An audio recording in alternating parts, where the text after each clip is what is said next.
What's up, guys? I know we have a lot of time on our hand for those of you who are not Mission Essential and who are quarantined to your house.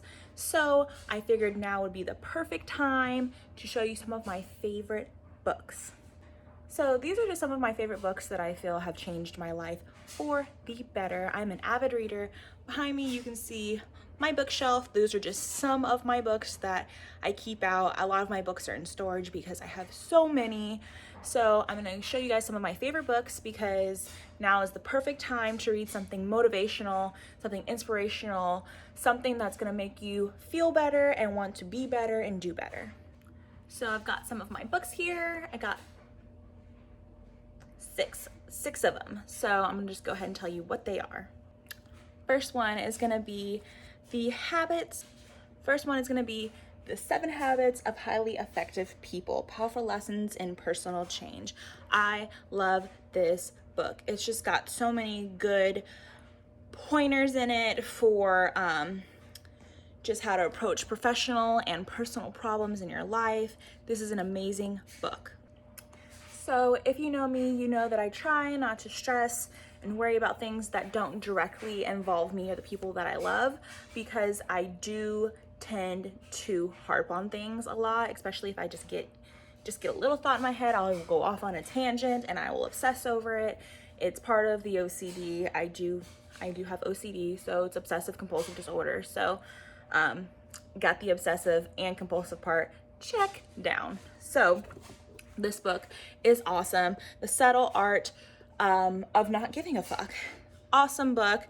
Also really, really funny. I wouldn't read this book if you are sensitive to vulgar, bad language. Obviously, I mean, it's in the title. But this is an awesome book. This is not a self-help book, but it is my absolute favorite book of all time. It's Eat, Pray, Love. There's just so many parts in this book that I related to on a spiritual level that just really spoke to me as I read them. I really recommend this book if you're going through like relationship issues. It was very empowering to me to read. The first time I read it, I was going through a breakup. This was about 8 years ago, maybe.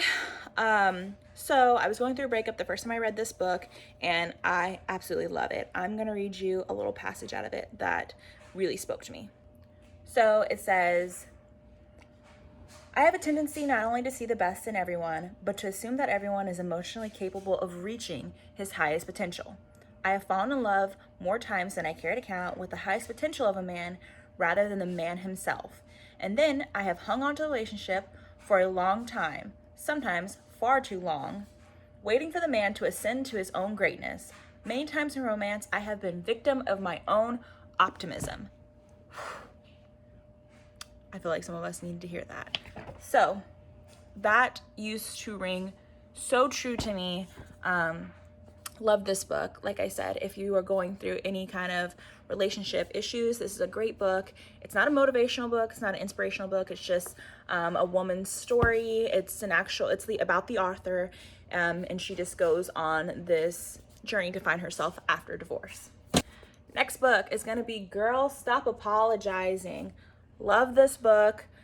Especially as women, we apologize for everything. We say, excuse me, sorry. We say sorry for so much shit that we really don't need to be apologizing for. And I have a bad habit of doing that as well. We just need to stop saying sorry for things that don't need apologies. Stop saying sorry for having an opinion. Stop saying sorry if you sneeze. Stop saying sorry for things you don't need to be sorry for. This book is awesome. This is Change Your Mind and Your Life Will Follow, 12 Simple Principles. Awesome book, awesome book. It just tells you how to, everything you do in life is, I think, a reflection of the way that you approach things, the way that you think about them. So this just kind of tells you, okay, let's not think about it like this, let's think about it like this instead, and it really helps so much. This last book is The 4 Agreements. My aunt actually got me this book when I was in tech school. It is such a good book. So in the back, I'll just read you this quick part right here. It reveals the source of self-limiting beliefs that rob us of joy and create needless suffering. This is such a good book. I have nothing else to say about this book. It's just phenomenal. You should definitely read this book.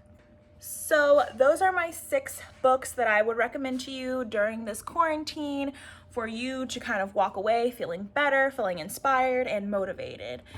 So that's all for this week. I will see you guys next week. Bye.